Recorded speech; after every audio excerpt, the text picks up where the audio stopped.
Neville Goddard, The Oneness of God.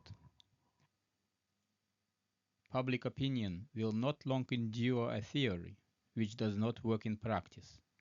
Today, probably more than ever before, man demands proof of the truth of even his highest ideal. For ultimate satisfaction, man must find the principle which is for him a way of life, a principle which he can experience as true. I believe I have discovered just such a principle in the greatest of all sacred writings, the Bible. Drawn from my own mystical illumination, this book reveals the truth buried within the stories of the Old and New Testaments alike. Briefly, the book states that consciousness is the one and only reality, that consciousness is the cause and manifestation is the effect. It draws the reader's attention to this fact constantly, that the reader may always keep first things first. Having laid the foundation that a change of consciousness is essential to bring about any change of expression, this book explains to the reader a dozen different ways to bring about such a change of consciousness. This is a realistic and constructive principle that works. The revelation it contains, if applied, will set you free. Hear, O Israel, the Lord our God is one Lord. Hear, O Israel, hear, O man, made of the very substance of God. You and God are one and undivided. Man, the world, and all within it are conditioned states of the unconditioned one, God. You are this one. You are God conditioned as man. All that you believe God to be, you are.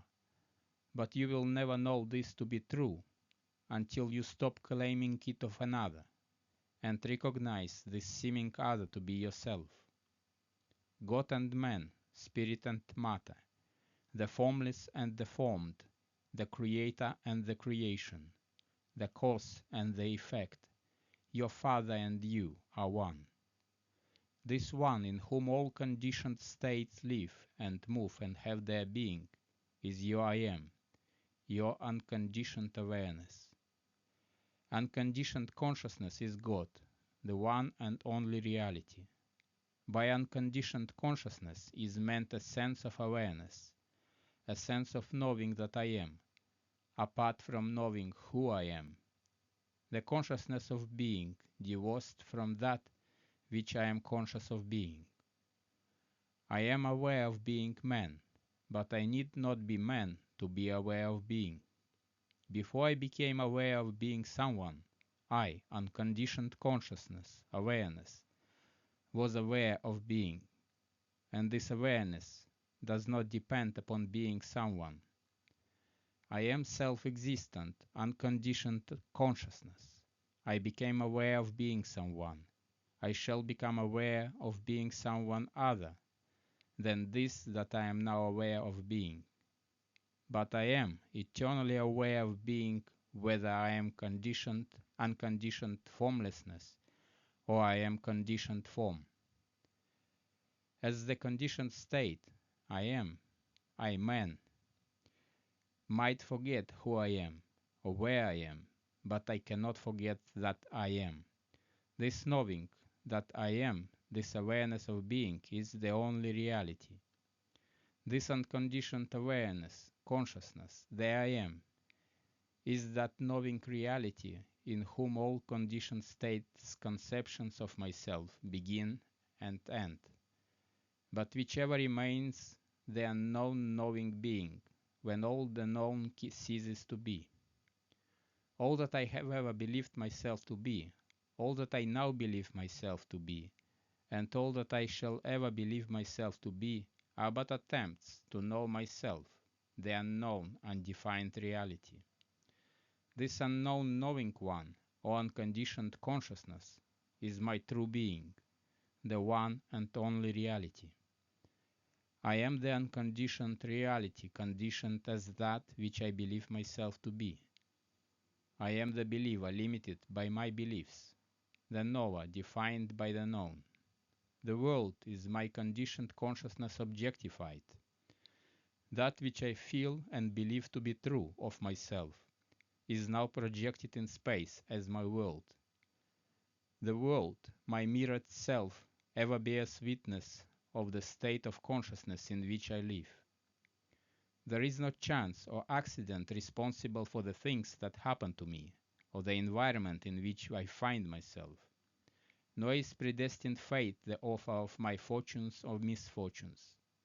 Innocence and guilt are mere words with no meaning to the law of consciousness, except as they reflect the state of consciousness itself. The consciousness of guilt calls forth condemnation. The consciousness of lack produces poverty. Man everlastingly objectifies the state of consciousness in which he abides, but he has somehow or other become confused in the interpretation of the law of cause and effect.